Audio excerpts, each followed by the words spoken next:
Straight ahead on CCX News, March Madness lives up to its name. Revelation! Revelation! John Jacobson recaps a wild day for local boys basketball teams. Plus, something new to look up to in Crystal. But first, a consultant debate, the issue that's led to a wide range of opinions at Osseo area schools. CCX News starts right now.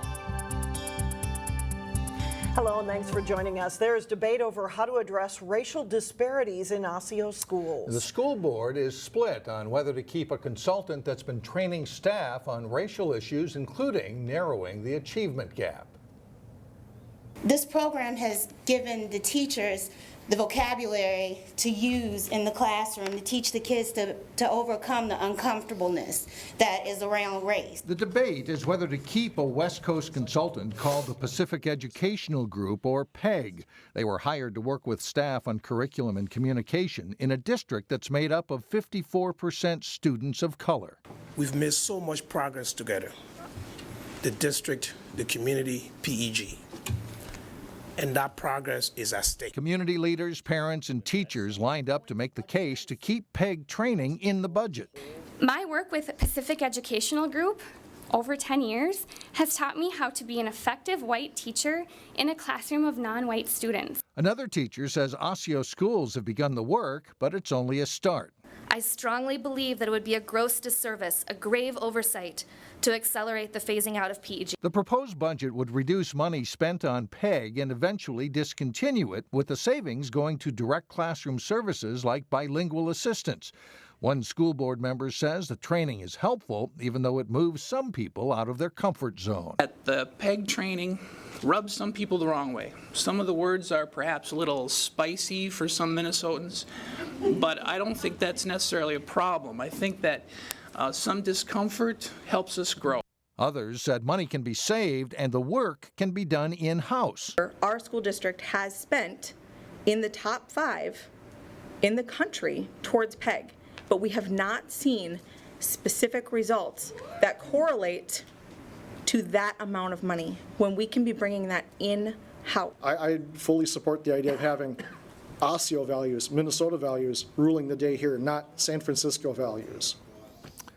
A 3-3 vote on the school board means the district will ask for an extension from the state and another work session as they put together a budget for achievement and integration. The district points out the PEG portion of that budget is a small part of the $4.5 million allocated toward efforts to close the achievement gap. A Crystal man is accused of stealing thousands of dollars of prescription pills from the CVS store in Robbinsdale where he worked. Zachary Fincher is charged with 25 felonies. According to the criminal complaint, Fincher allegedly took more than 3,000 pills ranging from anti-anxiety drugs and pain meds to Cialis and Viagra. Fincher admitted to selling more than a third of the pills he stole. A Maple Grove real estate agent, meanwhile, is accused of violating a federal law against kickbacks. Brandon Doyle with RE/MAX Results in Maple Grove was accused of steering his clients to Liberty Title for insurance after receiving free meals, drinks, and lodging from the company. According to penalties announced by the Minnesota Department of Commerce, Doyle must pay a $5,000 fine. Liberty Title must pay a $45,000 fine.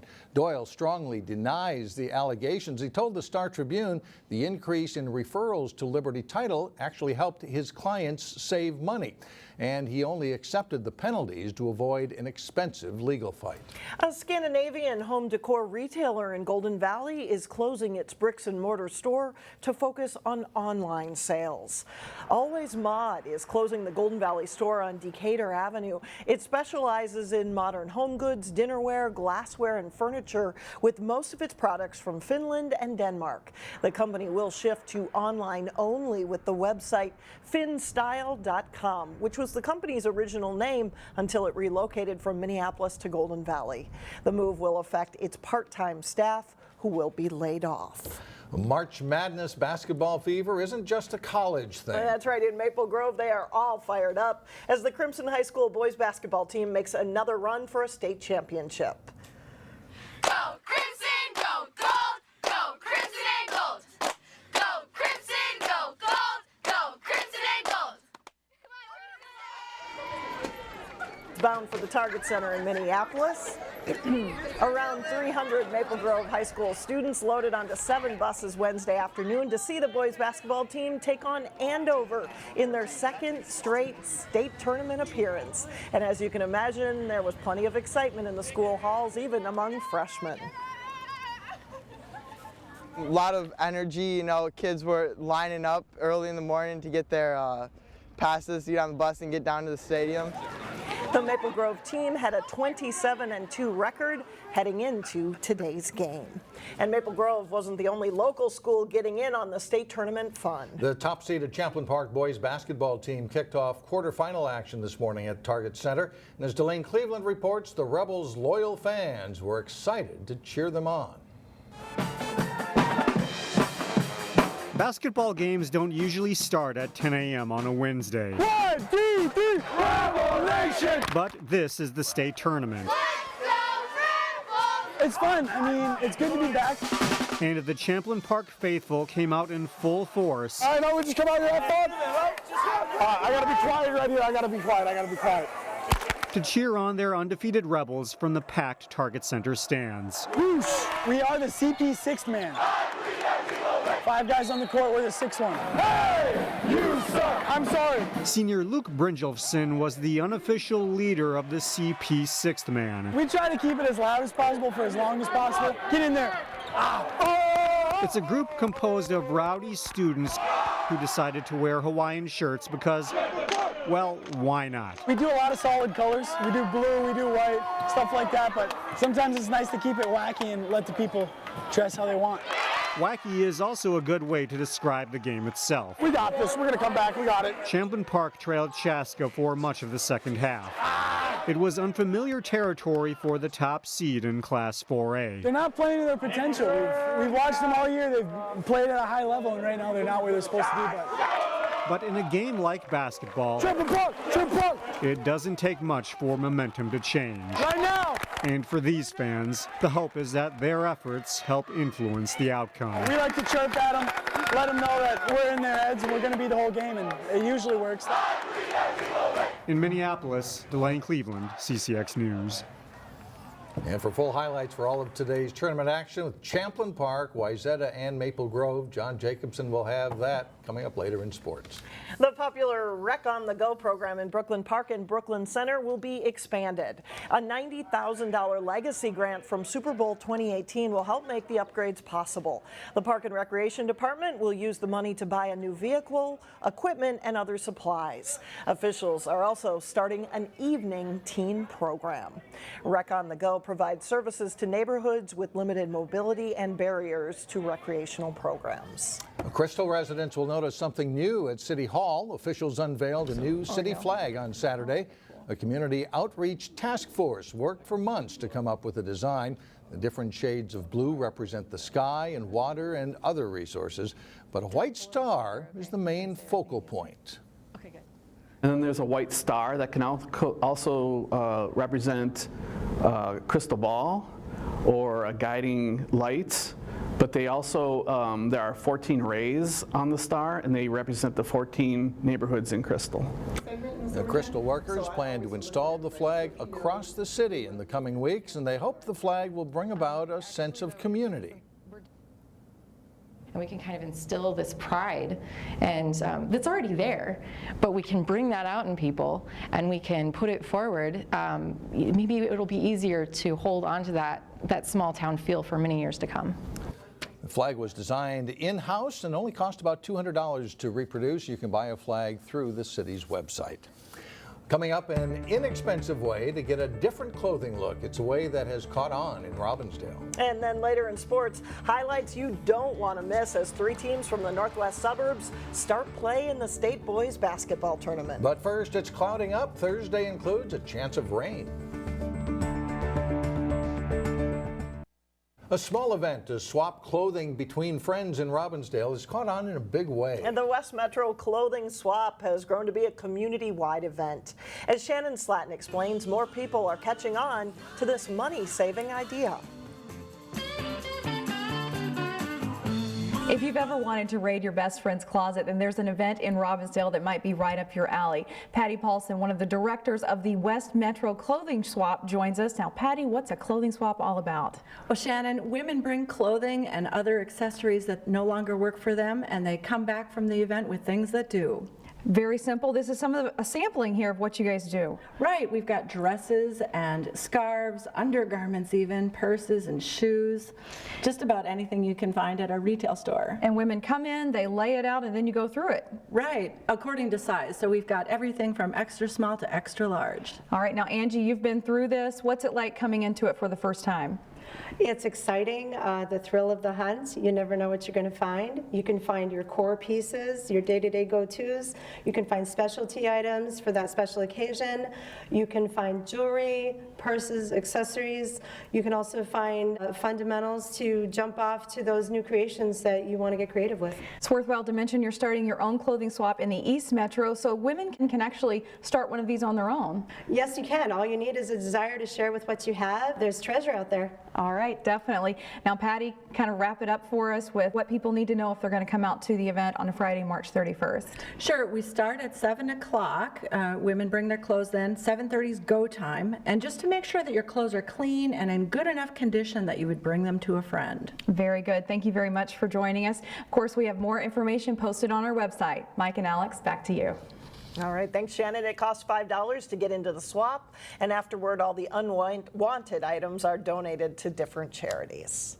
Coming up, it is starting to sizzle in Brooklyn Park. We'll take you to the world's largest smelt fry. But first, action from the opening round of the state boys basketball tournament, including a couple of end-of-game heroics for local teams. John Jacobson has that and more next in sports.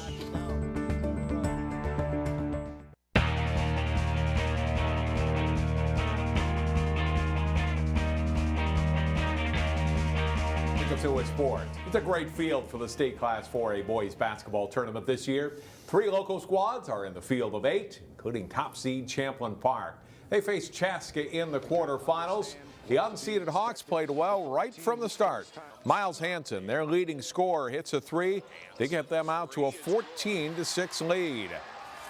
The Rebels come back. McKinley Wright hits the short jumper to pull Champlin Park into the lead at 18-17, but that was their only lead of the first half. Great kick-out pass to Cole Nicholson for a 3 just before the half ends. Chaska looking to hand Champlin Park its first loss of the season, leads 30-22 at the half. Early second half, Andrew Coleman, who had a big game, drills a 3, and Chaska leads by 11. Trailing virtually the entire game, the Rebels start their comeback. Wright's basket makes it a 7-point game. He had 30 points in the game. After a free throw missed by Wright here, Theo John gets the offensive rebound and putback, and Champlin Park is down just 4. And watch the move by Wright here to get into the lane. He'll hit the pull-up jumper for 2 more, and it's 48-47. And this one goes down to the very last second, tied at 50. Wright, after Theo John makes that basket, that actually puts Champlin Park in the lead, 49-48. Now we go to the end of the game where it's tied up at 50. McKinley Wright with the ball in his hands, misses the shot. The ball's tipped out to Stan Dubois, and watch this, an off-balance 3-pointer to win it at the buzzer. It's off a wild celebration at Target Center. Champlin Park still unbeaten. They move into the semifinals, winning at 53-50 over Chaska. The second game of the day seemed to be the most intriguing matchup of the first round. 5th seed Wayzata in the tournament for the first time since 1959. Met up with 4th seed Lakeville North. Future Wisconsin Badger Nathan Reavers and the Panthers looking to get to the title game again this year. Jacob Benega will pressure the ball and force a turnover for Wayzata. Gavin Baumgartner will take the loose ball and slam it home for 2, and it's 10-7 Trojans. Ethan Igbanago had a big first half, scoring 12 points for Lakeville North, including that 3-pointer. Benega with a 3 for the Trojans here, ties the game at 20. The sophomore would net 17 points in the game. Reavers can shoot the 3, and the big senior knocks one down to give Lakeville North an 8-point lead. They were up 7 on Wayzata at halftime. Second half, Baumgartner with a nice move in the lane, draws contact and scores, giving Wayzata the lead of 39-36. much to the delight of their fans. Reavers, though, puts Lakeville North back in front with his hoop in deep. He scores 19 in the game. Alex Jensen isn't asked to score a lot, but Jensen knocks down a big baseline shot here for the Trojans. This one ties the game at 61. Late in the game, it came down to free throws, and Baumgartner hits a couple of big ones late to give the Trojans the lead for good. Lakeville North tried for a tying three in the final seconds, but the Panthers can't get it done. They turn it over on the sideline. Wayzata survives. They advance to the semifinals. Trojans meet Champlin Park Thursday night at 6:05 at Target Center. Maple Grove was in the tournament last year, losing in the quarterfinals to Lakeville North. The Crimson drew the surprise entrant of the bunch when they faced 11 and 18 Andover. Brad Davison running the break. Nice bounce pass check. Hutchison for the hoop for Maple Grove. Gary Ifawata penetrates, patches to Hutchison. The quick release three of the senior, that's a dozen in the game. Hutchison gives it up and gets it to Ryan Bredensteiner, and the senior drives and scores for a 28-point second-half lead for the Crimson. Maple Grove wins 73-50. They'll play in the second 4A semifinal Thursday night at 8:15. Should be an exciting night for basketball down at Target Center. The Section 4, or the Class 4A championship, rather, is Saturday night down at Target Center as well. Mike and Alex, back to you. All right, thanks a lot, John. Still ahead, Brooklyn Park's longest-running social event is heating up. See what's sizzling when we come back. Finally, a modern fishtail fried to perfection. The Brooklyn Park Lions' world's largest smelt fry begins tonight, Wednesday evening. The annual event raises money for charity, including eyeglasses for children and Avenues for Youth, a local homeless shelter. So what are smelts? Well, they're small fish that are battered up, fried, and we're told they go down smooth with a cold drink. If you haven't ever experienced smelt, it's something you should in Minnesota. It's historically important. If you don't think you like fish, remember that anything that is breaded and deep fried tastes darn good. The smelt fry will be something you'll remember. He makes a good point. It goes without saying that the Smelt Fry is an institution. It's now in its 55th year, and they claim to have served over 1 million people. It's also the longest running social event in Brooklyn Park. You've given it a try. I did not. I think you gave it a try. I gave it a try once. I'd go again. And we should say it runs tonight through Friday. Yeah, 5 to 8 p.m. at the Community Activity Center in Brooklyn Park. So go and help them out. Try the smelt. Try the smelt. That does it for us. Thanks for joining us. And we'll see you back here again tomorrow, starting at 4.